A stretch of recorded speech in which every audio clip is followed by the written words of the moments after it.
Casa Abrigo nasceu no coração da nossa pastora Jusceliane, foi inaugurada no mês de maio do ano de 2018. Nós acolhemos as mulheres e as crianças. Nós temos capacidade de estar acolhendo em torno de 20 mulheres com as suas crianças. Nós temos uma equipe de psicólogos, assistência social e advogados que está à nossa disposição, trabalhando com a gente na rede. A nossa sociedade, por ser patriarcal, ela permite e acaba tolerando esse tipo de violência, que é o que acaba perpetrando e acaba acontecendo por mais vezes por conta disso, né? A própria sociedade, ela aceita e ela tolera esse tipo de violência. Existem ciclos dentro de um relacionamento abusivo, onde já é possível notar a violência. Mesmo que não tenha acontecido uma violência física, né, um cara dá um tapa, um murro, ou seja lá o que for, existem os outros tipos de violência que vão se demonstrando ao decorrer do relacionamento, né? Principalmente quando você conhece o cara, tem alguns sinais que dá pra ver, mas isso não está escrito em nenhum livro de história, psicologia ou qualquer lugar. Isso a gente aprende na vida.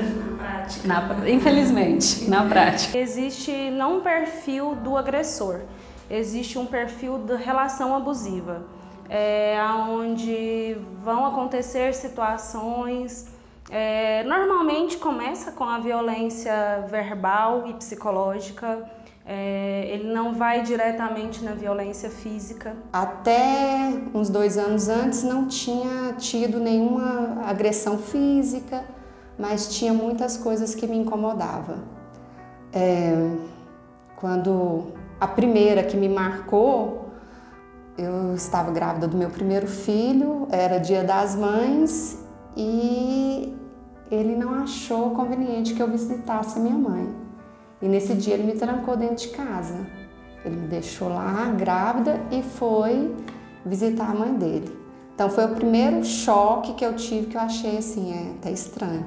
Mas antes disso, tinha atitudes que no momento eu achava que era vida de casal.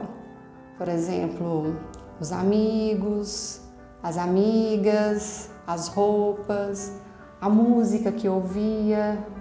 A gente lá em casa ouvia a música de preferência, que não era a minha, e eu ouvia quando eu estava sozinha. Então eu fui privada da liberdade com a família, da liberdade do que fazer com os meus filhos.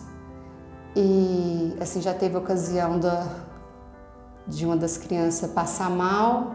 Não, você não vai levar no médico. E eu resolvi levar e também fui trancada, só que dessa vez ele ser dentro de casa, eu fui trancada do lado de fora quando eu voltei, porque eu passei por cima da opinião dele, que era o cabeça da casa, então eu não deveria ter levado a criança ao médico. Aí nesse dia eu fiquei na casa de um parente e no outro dia eu tive que voltar e implorar para que ele me aceitasse e pedir desculpa por ter desobedecido.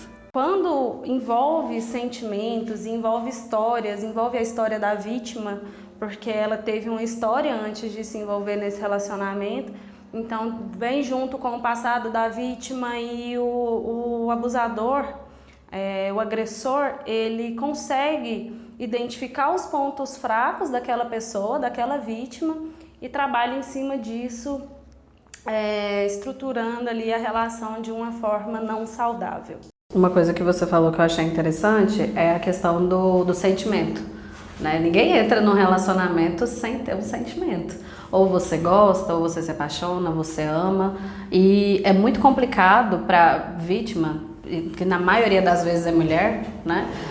Se enxergar dentro de um relacionamento que ela criou expectativas naquilo. Eu conheci fulano de tal me pediu em namoro, nós estamos namorando e ele é um agressor, ele é um abusador. São duas ideias completamente diferentes que a vítima precisa lidar. E ainda tem uns e outros por aí que falam assim, essa mulher gosta de apanhar, essa mulher gosta do que está vivendo, porque se não gostasse não estaria lá.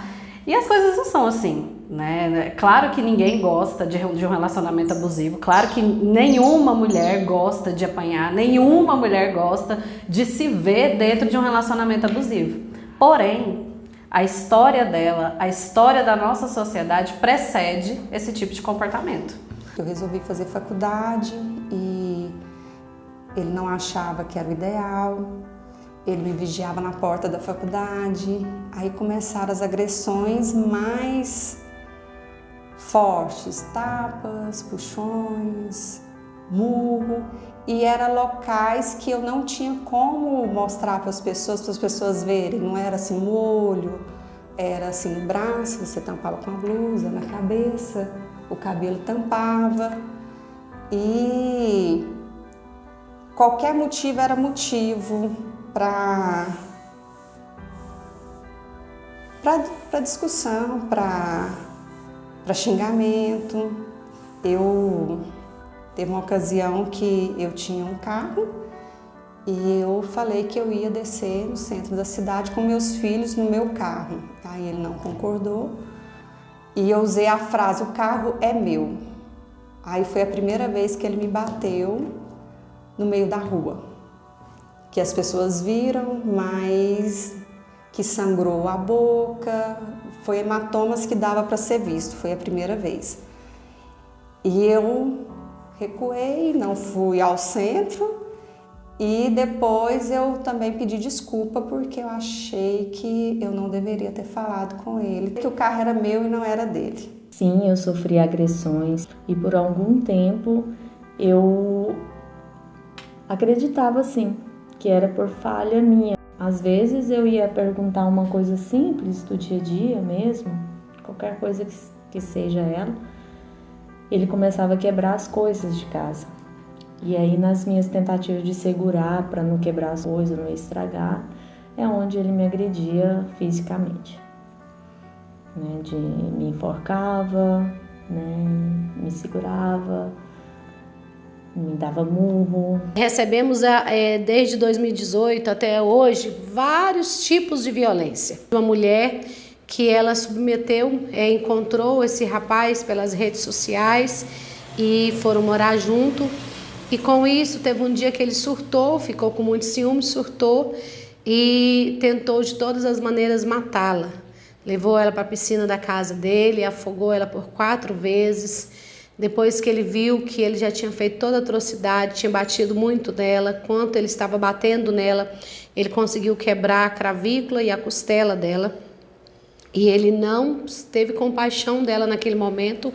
No final, ele deu um tiro nela. Acredito que mulheres se submetem a esse tipo de relacionamento por não conseguirem se ver sozinhas, se sustentar sozinha e viver uma vida além de um relacionamento. As agressões foram ficando maiores, no sentido assim, não era um tapa, não era um puxão de cabelo, não era um empurrão, era, do meu ponto de vista, era tentar mesmo me matar, porque usava faca nas ameaças, tinha muito uma frase assim, ó, faça comida, que é a última vez que você vai cozinhar para os seus filhos. E não tinha nenhum motivo aparente, às vezes era porque passou uma pessoa na rua e eu sorri e acenei com a mão, então eu estava me oferecendo. Nos últimos anos que a gente viveu junto, todas as agressões eram enforcamento, era tapas muito mais fortes, era ameaça com faca, com um pedaço de pau. Ele falava assim, olha, depois que eu te matar, eu vou deixar os meninos do lado vendo. A casa era um cenário bem... Até pouco tempo era muito vivo na minha cabeça, agora nem tanto, mas era um cenário assim bem pesado. Tinha pedaço de pau em alguns cantos da casa, que eu acho que ele pegou para se proteger ou para me agredir quando eu entrasse. Teve um dia depois de 10 anos que eu estava do lado de fora de casa e meus filhos do lado de dentro. A gente estava limpando a casa nesse dia, o som estava alto e ele chegou. E eu resolvi, meu filho já estava no ensino médio, falar para ele, olha, ele precisa do uniforme, eu preciso que você, né, providencia, que foi o nosso acordo, eu não tenho agora, eu não posso agora. E ele foi se exaltando, ele estava com um amigo, aí ele me xingou muito, e eu fechei a porta do carro e falei para ele, não, eu gostaria que você fosse embora. E nesse dia ele me agrediu. Ele, muito soco no rosto, eu não tive reação de ir para cima dele, porque eu não dava conta. E essa foi a segunda vez que ele me agrediu na rua, né? E assim, ele só parou porque uma vizinha entrou no meio da discussão e falou que ia ligar para a polícia, e ela assim fez, ligou. E essa agressão, eu acho que não que ela seja a maior de todas, mas ela foi que teve mais sequelas. Eu precisei fazer cirurgia, eu precisei contar para os meus filhos o que eles não viram. Meninas, não aceitem esse tipo de relação. Todas nós, mulheres, merecemos sim ser amadas, ser cuidadas, respeitadas. O seu exemplo pode ser a salvação de alguém. Então, se você vive em uma relação abusiva, onde existe violência doméstica ou qualquer outro tipo de violência, denuncie e não volte atrás na sua decisão, se assim você vê que realmente é necessário, porque essas pessoas, elas cometem crimes, isso é um crime contra a mulher, contra a vida, e elas merecem pagar pelo que elas fazem. Se você ainda tá no namoro, termina esse namoro, pelo amor de Deus.